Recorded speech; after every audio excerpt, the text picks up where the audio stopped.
Good morning, good morning, good morning, good morning sa ating lahat mga kabayan. Akala ko tapos na ang bagyo, meron na naman daw papasok na bagyo mga kabayan. Meron na naman daw papasok na bagyo. Yes, tama po yung narinig nyo.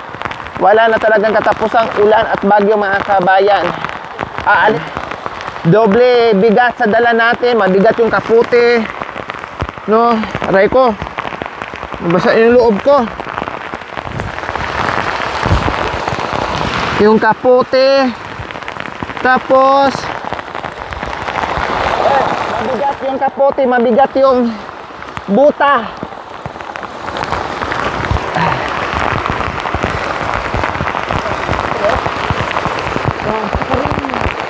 Sige, diretso.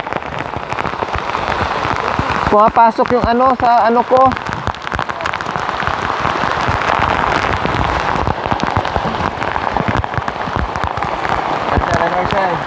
Rain or shine, tuloy sa mission mga kabayan. Dahil kanina masaya na kami dahil lumabas yung haring araw, bahagya.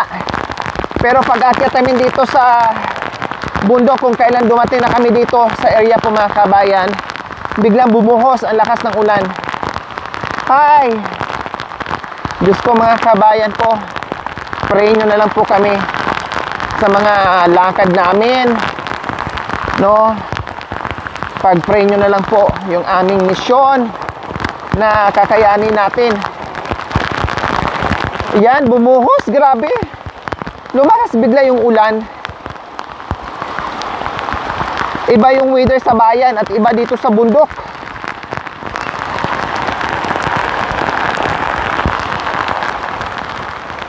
Dala-dala namin ngayon mga kabayan yung paunang materyales ni Tatay Ronnie, no?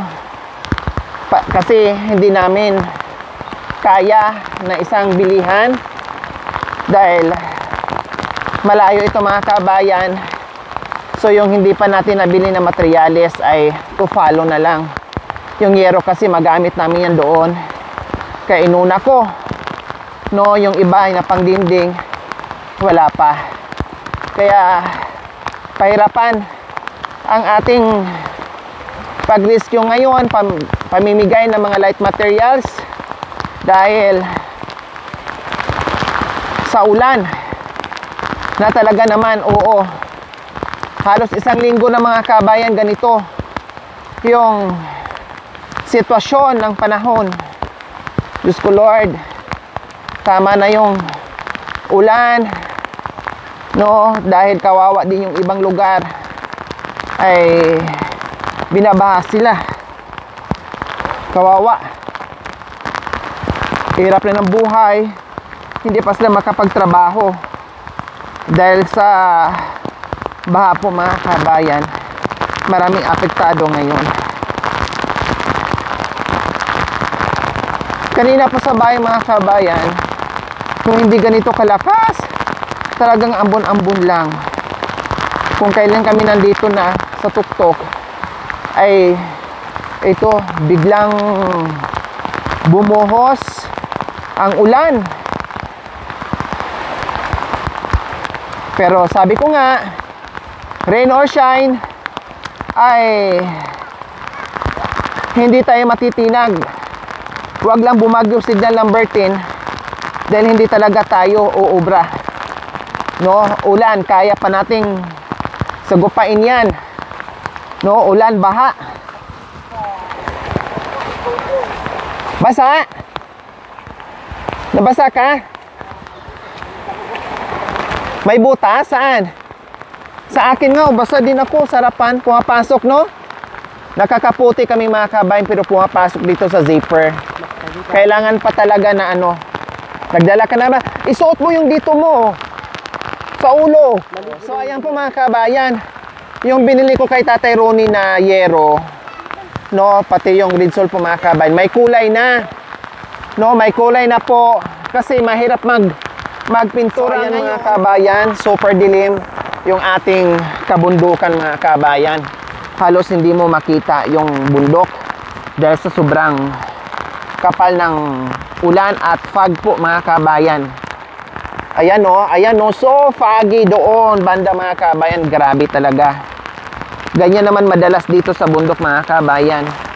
Kasi kung mag-aantay pa ako ng tag-init, kailan pa? 'Di ba? May mga kailangan tayong i-rescue. Kaya sige, sugod tayo hanggat kaya. No problem.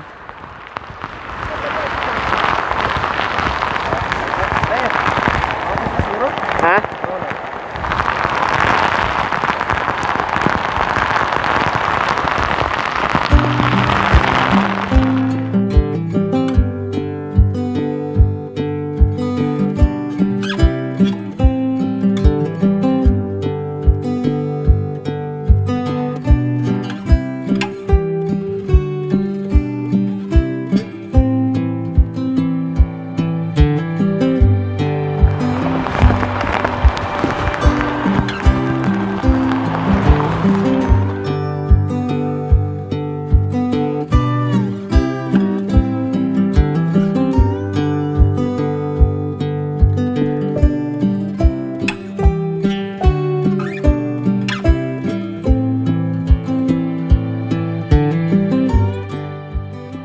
Ito yung mga pagsubok mga kabayan sa misyon natin kapag oras na ng tag-ulan. No? Ito yung mga kahirapan ng mga senaryo sa pagbitbit ng mga dala, ng mga gamit, sa pag-akyat baba, sa pagmimisyon natin. So ito yun. Ito yung pinakamahirap gawin kapag oras ng tag-ulan.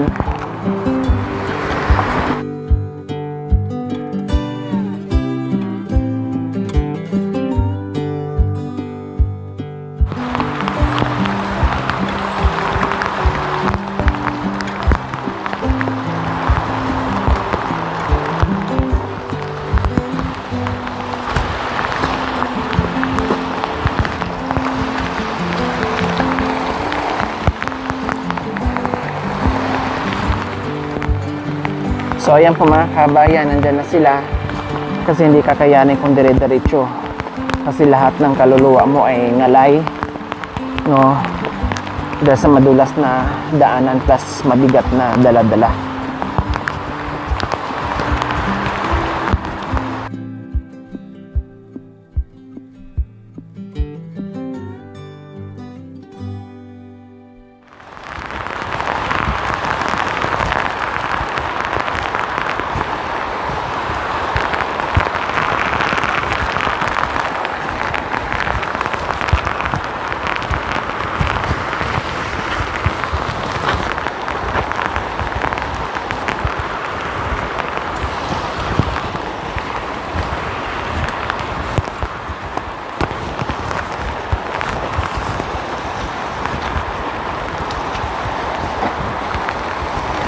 Dito na tayo kakain.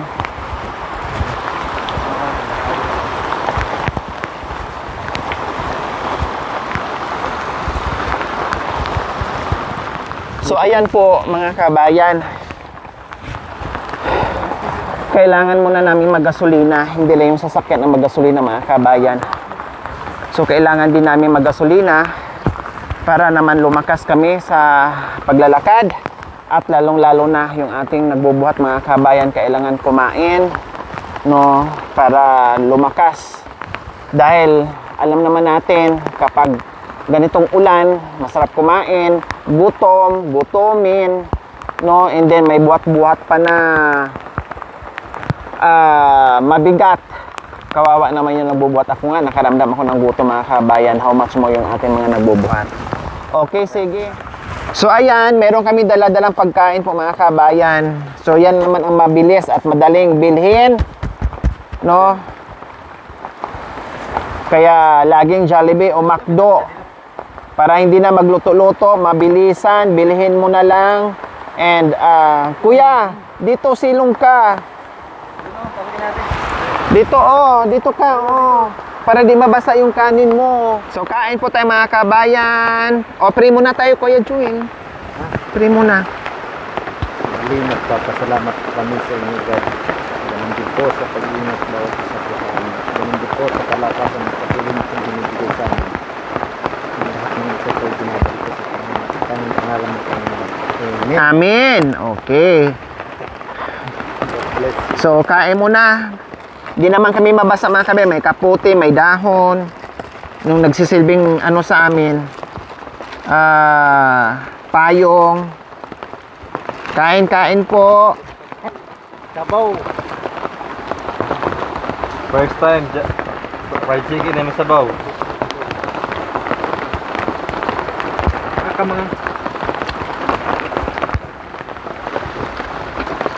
ang bulay.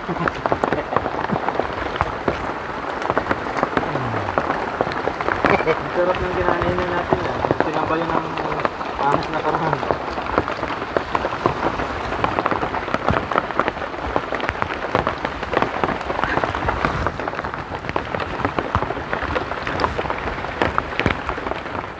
Dinala mo yung damit mo, kuya?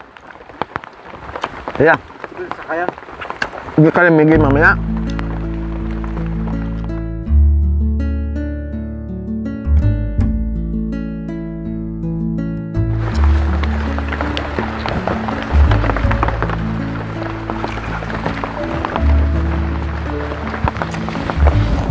Buti naman po mga kabayan kahit papaano.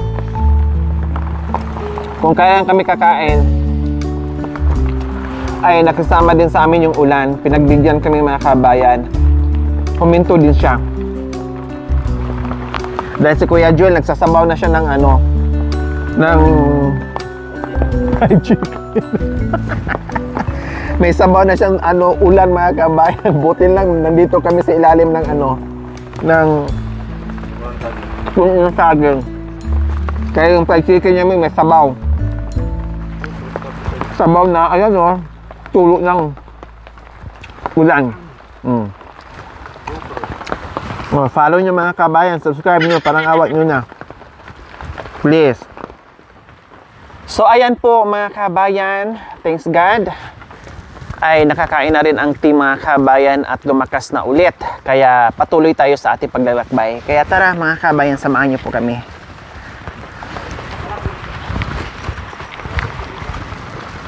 Slowly.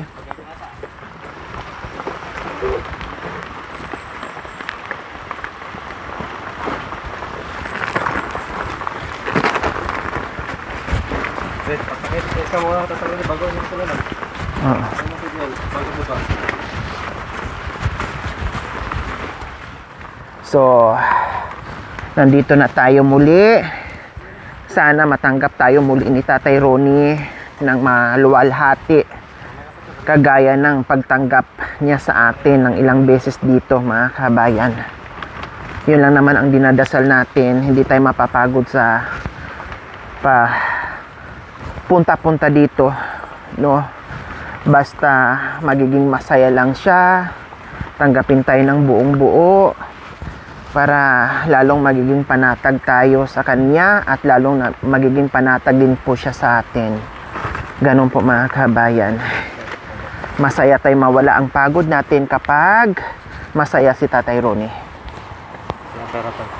So ayan po mga kabayan, o katulad niyan, talagang super duper hirap yung ating mga nagbubuhat, pero kasama yan sa ginagawa natin. Nandyan na yun minsan na nadulas ka, madapa ka, masugatan ka, in everything kasama yan. Mga unexpected po mga kabayan. Pag disgrasya talaga, disgrasya ang abutin. Naku, wala tayong magagawa. Tatay Ronnie! Tatay Ronnie! Tatay Ronnie!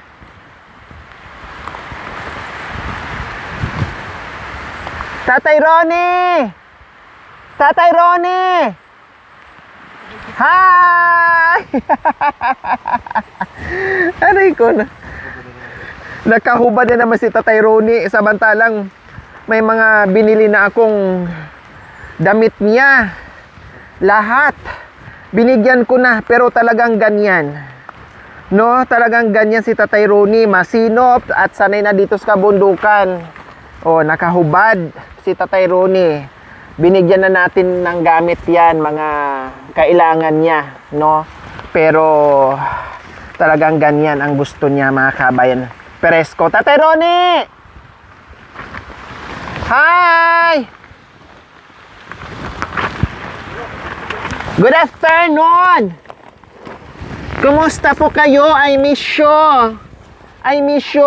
Lakay ko. Ahawak ko. Kumusta kayo dyan? Ha? Mukhang hindi pa kayo bangon. Bakit? Baka sa Saan damit mo? Damit? Damit ka. Para di ka lamigin. Ha? Okay lang? Basa damit mo? Masakit tiyan mo? Ha? Masakit? pinasok ng lamig. Masakit tiyan niya mga kabayan. Tatay Ronnie, masakit tiyan mo? Inom ka panulo. Ha?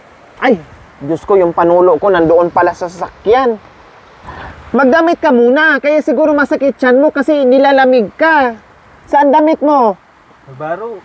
Baro, kunin mo damit. Para hindi makit. Damit ka muna, kaya sakitan tiyan mo.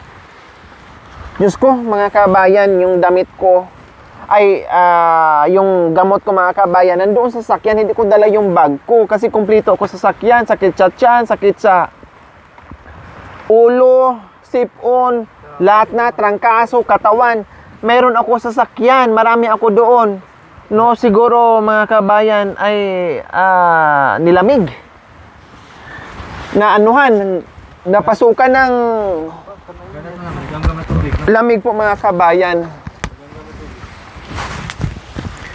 Tika, magtanggal muna tayo ng mga kaputi. Ay na, paglalabas ka mamaya. Hindi, kasi nilamig na din ako, basa ako. So ayan po mga kabayan, oh. Nakakaputi ako pero basa. Oh. Basa. Oh. Diba? Sinabi ko damit ko pa rin. So ayan mga kabayan, sabi ko na nga ba yung damit na binibigay natin, talagang itatago niya. Ayan, oh, nakasako. At hala, grabe yung basa ko, oh. Ay, apo. Kaputi ka pa. Nagkaputi pa ako mga kabayan. Oh. Para di lang sa dalamig. Yung likod ko na lang mga kabayan ang hindi na nabasa. Siguro talagang sobrang lakas ng ulan mga kabayan. Oh, yung bigas ni Tatay Ronnie, oh. Nakalambitin, naglaba siya ng konti tapos nakalambitin. Ngayon, oh, sabi nga, totoo nga yung mga, tama nga yung mga sinasabi, tama nga yung mga komento ng ating mga viewers mga kabayan na yung mga bigay natin talagang isinop ni Tatay Ronnie. Ano talaga niya, itabi talaga niya kasi ganyan, oh. 'Di ba? Pinipisil-pisil niya yung tiyan niya. Nakita ko, sabi ko, bakit masakit ang tiyan mo? Sabi niya, oo daw. Siguro nilamigan. Kaya ayan. Asa na, magpainit ang tubig. Ay, pinakuha ko yung damit na binigay natin sa kanya mga kabayan. No? Dahil hindi na naman niya ginamit. Pag may sakit siya, mag-isa lang talaga.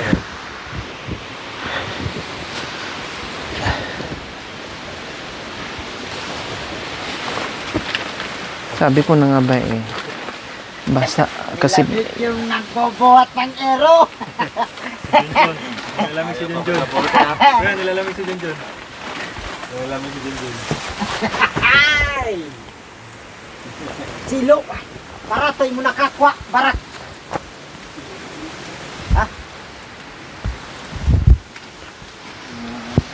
kuha na niya?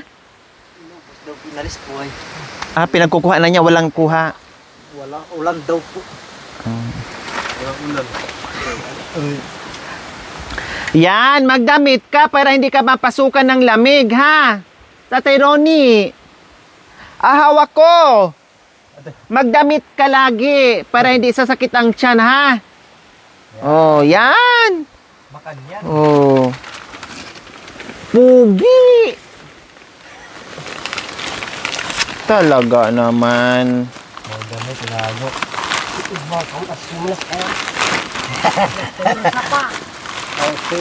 Lakas na. Maligo ka eh, lalo ka lamigin. Mamay na, bago uwi.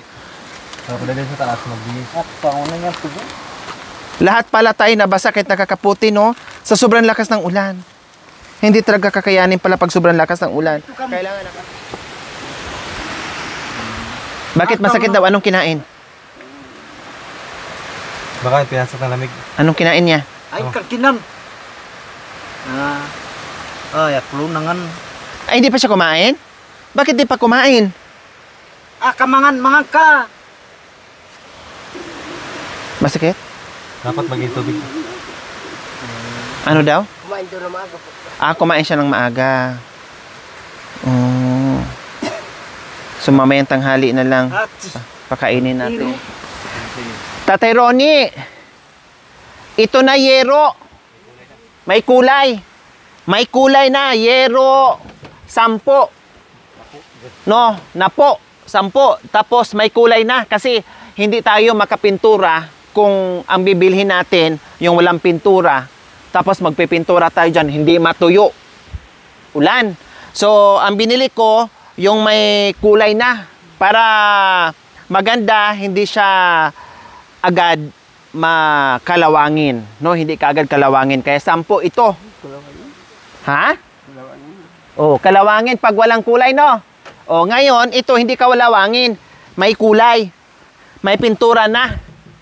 So, ang gagawin po natin, Tatay Rune, dito lang muna to ha. Huwag mong gagalawin kasi kami ang gagawa sa bahay ha. O tulong-tulong lang tayo. Gigibain po natin yan ha. Magawa muna tayo doon ng kunting kubo. Lipat natin gamit mo tapos gibain natin ha. Tapos palitan natin yero. Yero. Labay mo? Gusto? Ha? Ha? Okay? Tinitingnan niya mga kabayan. Oh, tinitingnan niya. Sinusuri niya kung totoong yero ba ito. Ano po? Totoong yero o plastic? Yero, plastic. Yero, plastic. Yero. Oh, yero. Sinusuri talaga niya. 10.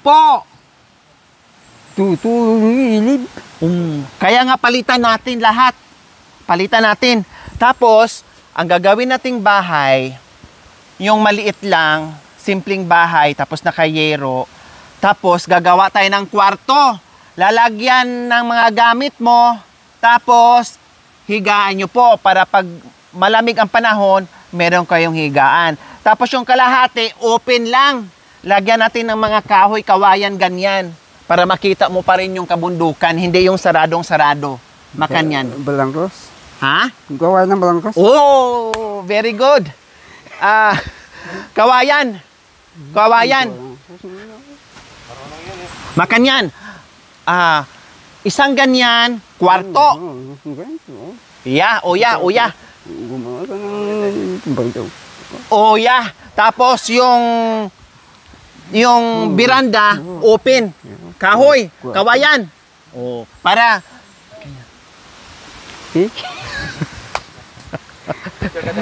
para hayahay, ne?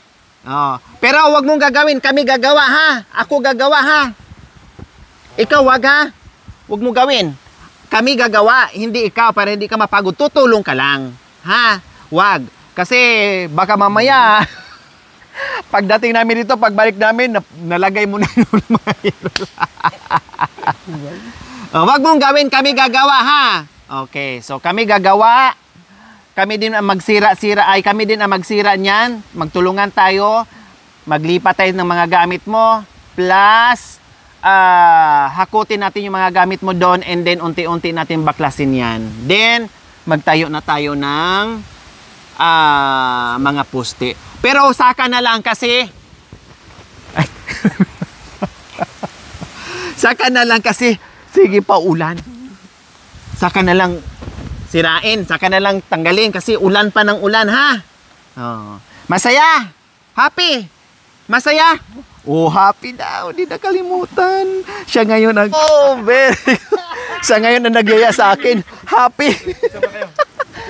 So ayan po mga kabayan, hindi matatawaran ang smile at saya ni Tatay Ronnie na nakita niya itong yero mga kabayan para sa kanyang bahay kubo. O di ba?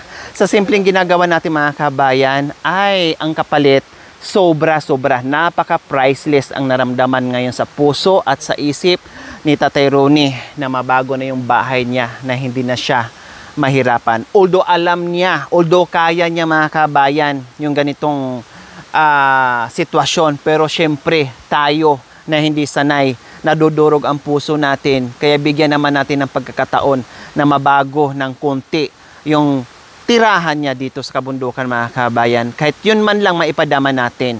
Yung pagmamahal na hindi pinadama ng mga anak, tayo, ako, tayong lahat nandiyan nakaalalay at pinadama yung pagmamahal para dito kay Tatay Ronnie po mga kabayan. Kaya maraming salamat po talaga sa inyong taos-pusong malasakit, pagsubaybay, no? All-out support sa aking munting adikain, sa aking mga sponsors, subscribers, followers, YouTube members, viewers, commentators. Salamat po dahil meron na naman tayong mapapasaya na isang Tatay Ronnie dito sa Gubat Syudad. O, 'di ba? Gawin ko ng Gubat Syudad. Syudad 'to ng kagubatan na mag-isa lang nakatira si Tatay Ronnie. Okay, so punta tayo dito sa loob mga kabayan. No, ito mga kabayan, ito yung sinasabi ko na sobrang rupok na po talaga. No, ang poste niya medyo matibay pa ang poste kasi super laki ng mga poste mga kabayan, matitibay pa. Tapos yung iba naman slab, no, slab matibay. No, kaya lang ang problema po mga kabayan ay alisin talaga lahat kasi siyempre iba ang sukat nito mga kabayan pag nagyero tayo, no, pag naglagay tayo ng yero iba ang sukat, kaya meron na tayong mga naputol na mga pang-poste natin. Kasi walang problema dito, maraming makukuhang poste, maraming malalagari and everything. Pero hindi natin maglalagari ng kahoy mga kabayan. Kung ano na lang po maputol natin dyan, no, yun na lang po ang gagawin natin para dito. So, ang problema natin dito is, kasi wala nga akong napansin na kawayan dito, bahala na si Batman kung saan tayo makakuha ng kawayan mga kabayan. Kasi mostly nandito ay mga kahoy. So, ayan po mga kabayan, alisin po talaga to, no? Hahanap kami ng pwesto temporary kung saan gagawa si Tatay Ronnie ng maliit na kubo, na maliit na barong-barong, no? Meron namang yero temporary. Yun muna ang magiging tulugan ng mga kabayan, plus paglipatan ng mga gamit niya para pag once na nandito na yung gagawa ay agad-agad masira natin kaagad mga kabayan, matanggal natin tuloy-tuloy kasi naghahabol tayo sa ulan. Ang ulan din hinahabol din tayo, kaya naghahabulan. So kailangan paramatic, kailangan naka-prepare para hindi maantala at dire-diretso mga kabayan kapag walang ulan. Kasi tayo singit-singit.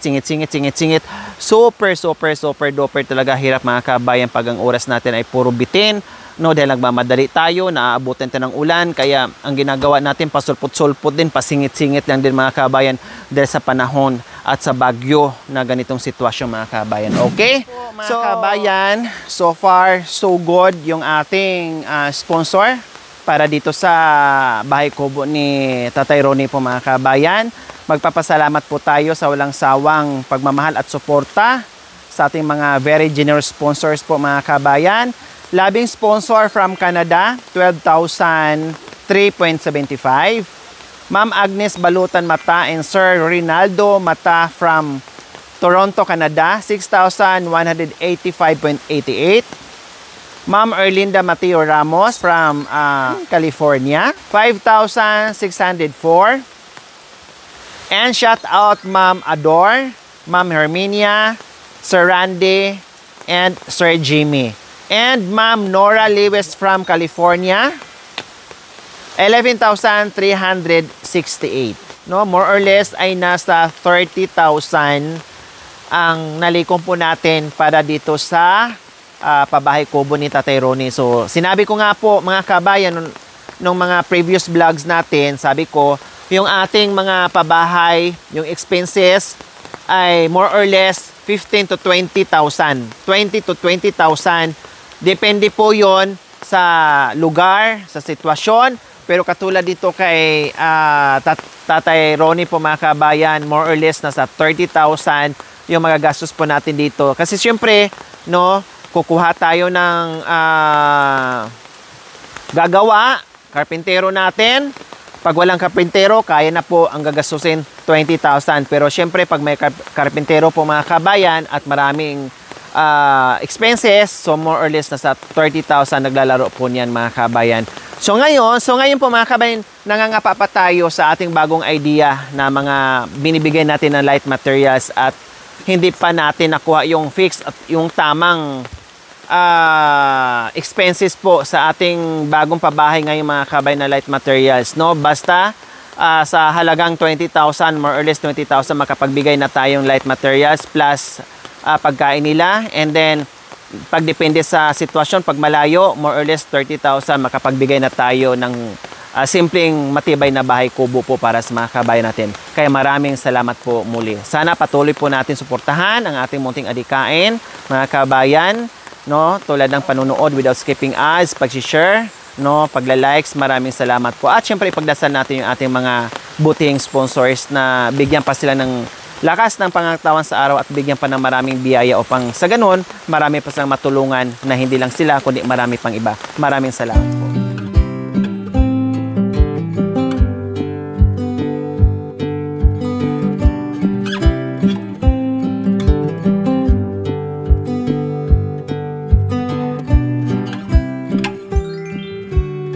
Thank you for watching. Don't forget to like, share, and subscribe.